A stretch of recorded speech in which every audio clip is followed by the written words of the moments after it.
लोकसभा चुनाव के बाद जो एग्जिट पोल्स आए थे उसमें ज़्यादातर चैनलों ने भाजपा को 350 सीटें दी थी। एक दो चैनल ने तो 400 सीटें दे दी थी। लेकिन जब 4 जून को गिनती हुई वोटों की तो भाजपा 240 पर अटक गई। अब राहुल गांधी ने जो बार बार दिखाया है वोट चोरी हरियाणा में, महाराष्ट्र में, अभी देखिए हरियाणा में उन्होंने दिखाया, ब्राज़ील की एक मॉडल ने हरियाणा में 22-22 बार आके वोट दे दी। तो मैंने कहा कि यदि ईमानदारी से गिनती होगी तो बिहार में महागठबंधन की सरकार बनेगी, वोट चोरी से होगी तो एनडीए की सरकार बनेगी। नमस्कार, आप देख रहे हैं मंथन टुडे न्यूज़ और आपके साथ मैं हूं निधि सिंह। कल बिहार के तमाम लोगों की नज़रें विधानसभा चुनाव के नतीजों पर होंगे।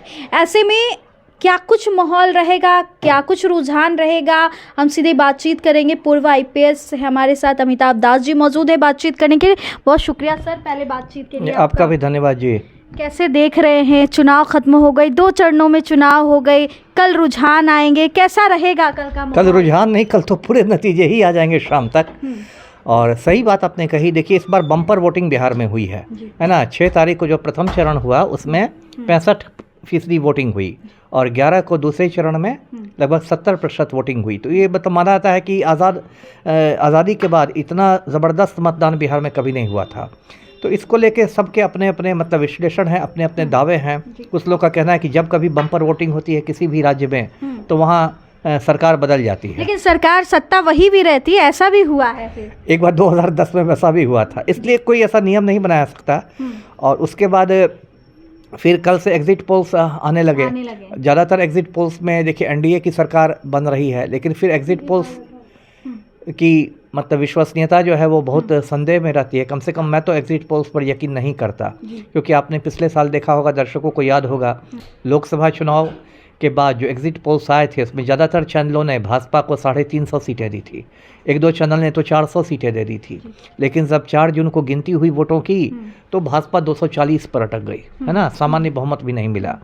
तो एग्जिट पोल्स में भी बहुत सारी चीज़ें होती है, बहुत सारे खेल होते हैं। आजकल तो देखिए चुनाव नतीजों पर सट्टेबाजी होने लगी, बेटिंग होने लगी है। करोड़ों रुपए लोग सट्टा में लगाते हैं कि कैसा चुनाव नतीजा जाएगा। तो टीवी चैनलों में ऐसा भी होता है कि उनकी सट्टेबाजों से मिली भगत रहती है और सट्टेबाजों के कहने पर वो अपने पोल्स दिखाते हैं। तो अब देखिए बहुत कल तक तो आपको थोड़ा इंतजार करना पड़ेगा, लेकिन मेरा अपना मानना है कि यदि ईमानदारी से वोटिंग होगी, गिनती होगी। मतलब आपको भी लगता है कि वोट में चोरी हो रही है? पूरा हिंदुस्तान को लग रहा है। अभी आपको शक है? अब राहुल गांधी ने जो बार बार दिखाया है वोट चोरी हरियाणा में, महाराष्ट्र में, अभी देखिए हरियाणा में उन्होंने दिखाया, ब्राज़ील की एक मॉडल ने हरियाणा में 22-22 बार आके वोट दे दी है। कभी सीमा के नाम से, स्वीटी के नाम से, सरस्वती के नाम से। ब्राज़ील जो 7 समंदर पार का देश है, तो वोट चोरी तो हो ही रही है ना। और ये लोग सरकारें बना भी लेते हैं वोट चोरी से।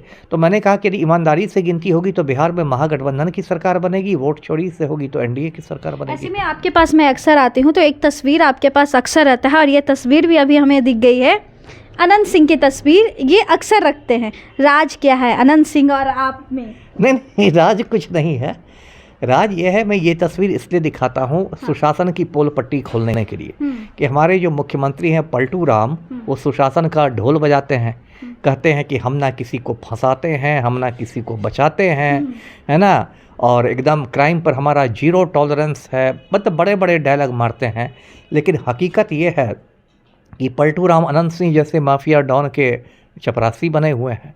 तो ये हकीकत मैं बिहार की जनता को बताना चाहता हूँ कि जो आपके सुशासन बाबू हैं वो सुशासन बस उनका भाषण तक सीमित है, असल में वो माफिया सरगना के चपरासी हैं। ये भी सवाल ले लेंगे, मोकामा में इस बार टक्कर काफ़ी ज़्यादा टाइट और फाइट दोनों के बीच में हो रहा है, सूरजभान सिंह वर्सेस अनंत सिंह। ऐसे में अनंत सिंह पहले से भोज का निमंत्रण सबको दे रहे हैं। आपको सूरजभान का भी निमंत्रण चला गया लोगों को। सूरजभान की अभी मिठाइयाँ बन रही है। नहीं तो कुछ ज़्यादा ही कॉन्फिडेंस देखा जा रहा है अनंत सिंह के समर्थकों में। सही कहा। अब पता नहीं इसमें क्या है, मैंने तो लोगों से कहा कि पता नहीं लगता है। ज्ञानेश कुमार ने खुद फ़ोन कर दिया अनंत सिंह को कि भाई वोट चोरी के उत्तम प्रबंध हो गए हैं और आप चुनाव जीत रहे हैं। और फिर अनंत सिंह ने कहा कि भाई बुलाओ भाई हलवाई, है ना, बनवाओ, है ना, बालूशाही। तो देखिए ये तो थोड़े मुझे बचकानी हरकत लगती है। अब जैसे कि क्या है कि तेजस्वी यादव ने कल कह दिया कि मैं 18 तारीख को शपथ ले रहा हूँ। और इतना ज़्यादा आत्मविश्वास अपने, कभी रिजल्ट तो आ जाने दीजिए। अब इधर अनंत सिंह मिठाई बनवा रहा है, उधर सूरजभान भी बनवा रहा है जी। और इतना आपको क्या हड़बड़ी हो गई? मिठाई भाजपा में भी बन रही है, मिठाइयाँ बन रही हैं। क्या भाई है, आप एक दिन रुक नहीं सकते हैं? है ना। तो ये सब तो मुझे थोड़ी बचकानी बातें लगती हैं, लेकिन ये लोग अब राजनीति, इस देश में राजनीति कम हो गई है, नौटंकी ज़्यादा हो गई है, तो अब नौटंकी देखिए, मज़ा लीजिए जी। चलिए देखिए, नौटंकी देखिए और आप भी मज़ा लीजिए। जिस तरीके से बिहार की जो चुनाव के नतीजे हैं वो कल आएंगे, लेकिन इससे पहले ही बहुत सारे ऐसे जो लोग हैं उनके घर में जश्न की तैयारी शुरू हो गई है। ऐसे में हमारे साथ अभी खास बातचीत करने के लिए पूर्व IPS अमिताभ दास जी मौजूद थे। इन्होंने बखूबी कल के नतीजों को लेकर चर्चाएं की, बात की, अपनी बात को रखा है। आपको क्या लगता है, कमेंट में अपनी राय ज़रूर दीजिएगा। बहुत बहुत शुक्रिया।